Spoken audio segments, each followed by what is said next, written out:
Bonjour à tous, j'espère que vous allez bien. Petit update de marché suite au nouvel ATH du Bitcoin d'hier. Allez, c'est parti. Tout d'abord, on avait remarqué que depuis l'ancien ATH, on avait fait toutes des suites de M juste ici qui montraient qu'on était devenu en tendance baissière. Et du coup, comme on était en tendance baissière, le cours du Bitcoin était amené à chuter jusqu'à quand on allait avoir des nouveaux W qui allaient se montrer.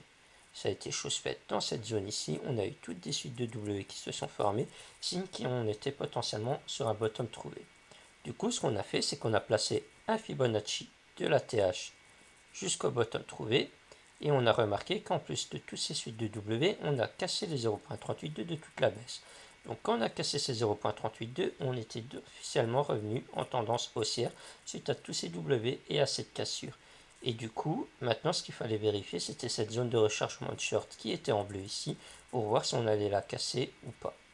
Du coup, on a continué à faire des suites de W, et quand on est arrivé dans cette zone de rechargement de short, malheureusement, on a été rejeté. Et en plus d'être rejeté, on a fait un M de retournement baissier qui, en bonus, si on place un Fibonacci du bottom jusqu'au rejet, avait cassé le 0.382 de toute la hausse. Donc on était redevenu officiellement, malheureusement, tendance baissière. Mais tout ça, c'était sans compter à tous les indicateurs techniques et on-chain que je vous ai montré lors d'une précédente vidéo, qui nous montraient qu'on était potentiellement de nouveau retrouvé sur un bottom ici. Et ça n'a pas manqué. Ensuite, on a fait des suites de W à nouveau et on a continué à monter. Et en bonus de ça, on avait fait un gros W ici qui était dans la zone de rechargement de short, signe qui montrait qu'on était bien mûr pour casser la TH. Et depuis hier, c'est chose faite, enfin. Maintenant que le cours a bien fait un nouvel ATH, on pourrait se demander jusqu'où celui-ci pourrait bien monter. Et pour ça, rien de plus simple, on place un Fibonacci de l'ATH précédent jusqu'à son bottom trouvé et on va dans les extensions.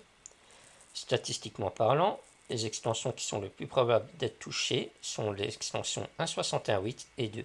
C'est souvent dans cette zone qu'on a tendance à vouloir se garer avant de soit consolider pour continuer à monter ou alors pour chuter.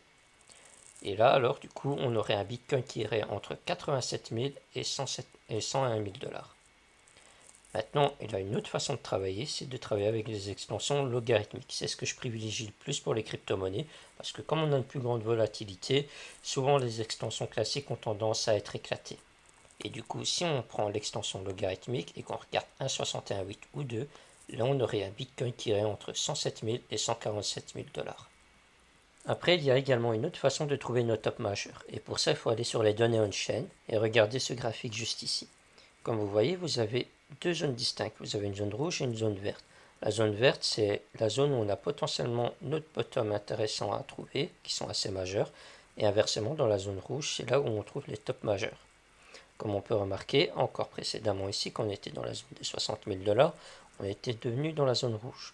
Et c'est là qu'on se disait justement, attention, ça se peut qu'on ait un top majeur et qu'il y aurait retracement qui suit. Et ça n'a pas loupé.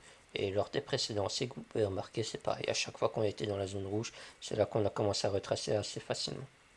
Du coup, ce qu'on peut faire ici, c'est qu'on voit qu'on a bien descendu. Et ici, on est dans la zone blanche. Maintenant, on va attendre de remonter tout doucement dans la zone rouge. Et quand on sera dans cette zone rouge, là, il faudra commencer à se méfier de ne pas avoir un retracement assez profond. Maintenant qu'on sait que le Bitcoin est amené à monter, on peut se dire que les altcoins vont également suivre avec. Mais la question légitime qui peut en découler est de savoir si c'est le Bitcoin ou les altcoins qui vont performer. Pour ça, il suffit d'analyser la Bitcoin dominance et alors on verra tout ça. Comme on peut le voir, sur toute l'année 2021, la dominance du Bitcoin a bien descendu au profit des altcoins jusque dans cette zone où il a dessiné un W de retournement haussier.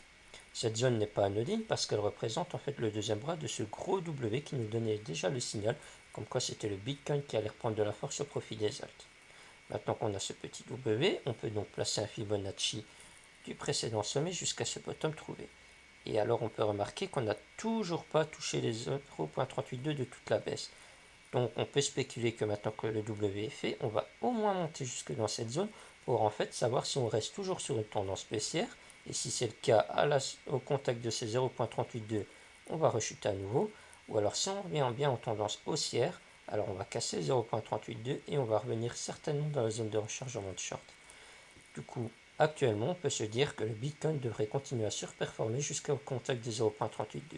Et si on se fait rejeter, là on aura une alt season Et au contraire, si on la casse, ça sera toujours une Bitcoin season. Voilà, j'espère que cette vidéo vous aura plu. N'hésitez pas à me donner vos avis en commentaire ou à me rejoindre sur Discord si le cœur vous en dit. Je mettrai comme d'habitude le lien dans la description et en commentaire épinglé. Sur ce, je vous souhaite à tous une bonne fin d'après-midi et je vous dis à plus tard.